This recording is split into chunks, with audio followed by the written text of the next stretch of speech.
Je ne pouvais plus continuer de garder ce secret parce qu'il s'est passé un événement dans notre vie. C'était le mois dernier, lorsque notre deuxième fils est tombé gravement malade. Il fallait juste 80 000 francs pour son opération. J'ai vu combien sa mère a erré ça et là à la recherche de fonds. Et en même temps qu'elle avait le poids du paiement du loyer, il lui fallait trouver 80 000 pour sauver notre fils. Ce qu'elle n'a pas pu réunir dans le temps. Et mon fils est décédé. Après m'avoir versé le dernier loyer que j'avais pourtant. Mais je n'ai rien pu faire pour sauver notre fils alors que j'avais cet argent.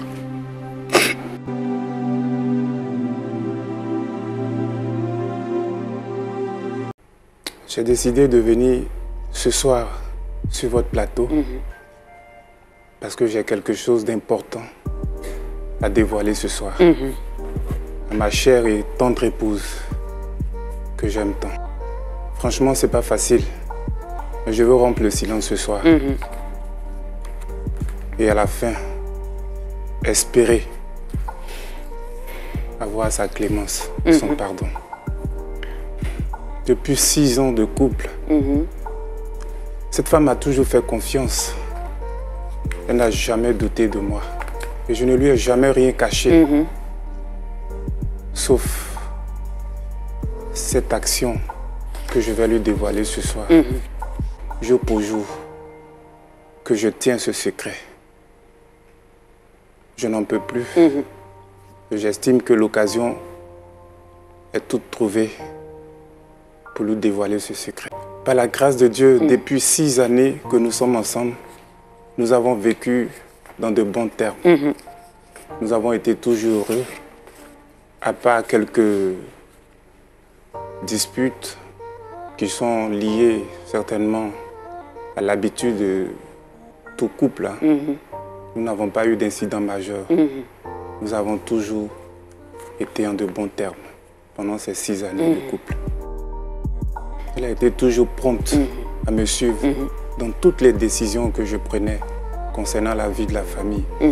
Elle ne s'y est jamais opposée. Elle a été toujours cette conseillère, cette deuxième force à mes côtés. J'avoue que c'est une très bonne épouse. Il faut dire que je suis issu d'une famille de 5 enfants, dont 4 dames.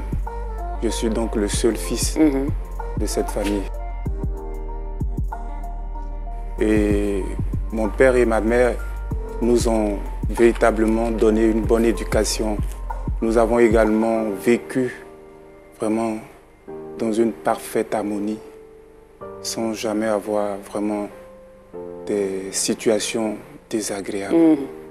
Et j'ai toujours suivi mon père comme modèle, qui était le chef de famille, qui prenait les grandes décisions, et ma mère comme une femme toute soumise, qui suivait mon père dans cette prise de décision. Et c'est ce modèle de famille que j'ai eu à garder et que je réalise aussi dans ma vie de couple. Bien sûr, cette position de fils aîné, fils unique, m'a conféré certains privilèges. Je me souviens lorsque j'ai perdu mon père avait des biens et lors des partages de ces biens, la maison qu'avait construite mon père m'est revenue dans le partage de l'héritage de mon père. Je me souviens de ces moments tristes.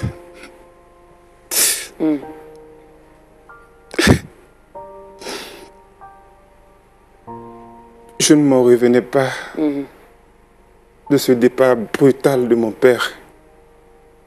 C'était difficile pour moi. Mais cette femme a été d'une aide appréciable. Elle m'a soutenu, m'a fortifié. Elle était là lorsque j'avais besoin de quelqu'un.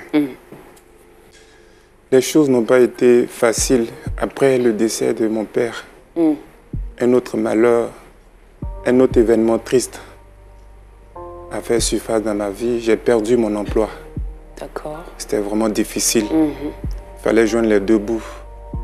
Mais cette femme que Dieu m'a donnée a été encore là. Se sacrifiant chaque jour pour prendre en charge tous les besoins de la famille. Elle était toujours à mes côtés. Elle m'a toujours soutenu financièrement. Ma femme avait un petit commerce et qui lui rapportait un peu d'argent. Donc c'est avec ces fonds générés par ce commerce qu'elle arrivait toute seule à assumer toutes les dépenses, toutes les charges de la famille. Jusqu'à pendant 4 mois, il était difficile pour nous de payer le loyer puisque les revenus étaient maigres. Il fallait donc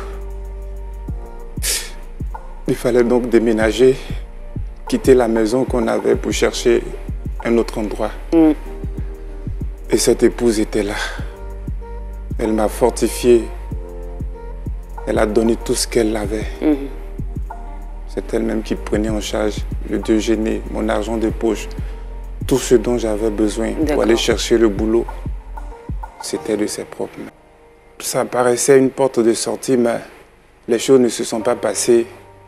Lorsque nous devrions quitter la maison, ma femme, qui m'a toujours confié les responsabilités premières, m'a demandé d'aller chercher une maison. Ce que j'ai fait toutes les démarches et j'ai pu trouver un endroit modeste qui n'était pas trop grand, mais qui nous permettait d'avoir un refuge. Et c'était cette maison dont j'avais hérité. Ça fait 20 mois pratiquement que je suis sans travail. Je n'aménage aucun effort pour me donner ce dont j'ai besoin pour aller à la recherche du très difficile. Mais cette maison, elle n'a jamais su que cette maison... En réalité, cette maison que loue ma femme pour toute la famille, c'est en fait la propriété dont j'ai hérité. Et juste après que j'ai récupéré les clés de cette maison quand on devait déménager, je n'ai pas pu lui dire en fait que j'avais une maison. Je ne sais pas. Ce loyer nous revient à 150 000 francs le mois. J'avoue que c'est difficile à expliquer. Mais chaque fin du mois, j'ai tout organisé pour que quelqu'un vienne prendre le loyer comme le propriétaire de cette maison. Et tout juste après avoir récupéré le loyer, cette personne venait me reverser cet argent depuis tout ce temps. Ça continuait jusqu'à ce temps-là. Je ne pouvais plus continuer de garder ce secret parce qu'il s'est passé un événement dans notre vie. C'était le mois dernier, lorsque notre deuxième fils est tombé gravement malade.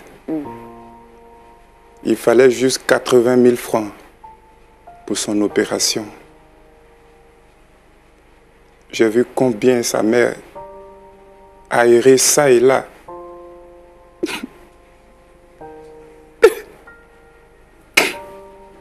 À la recherche de fonds.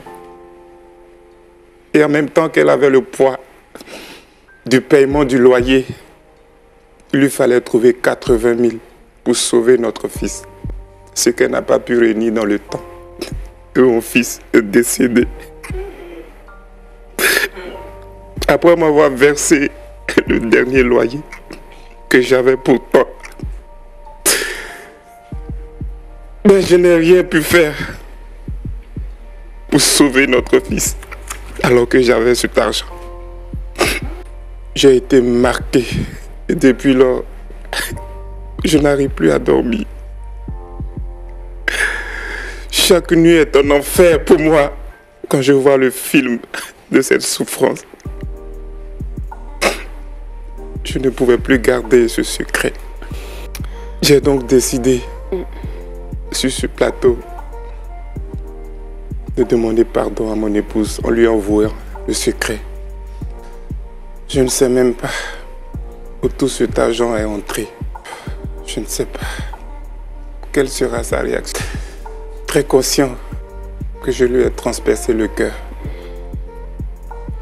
Mais j'ai décidé de recoller les morceaux, lui demandant pardon, afin de repartir sur de nouvelles bases. Waouh!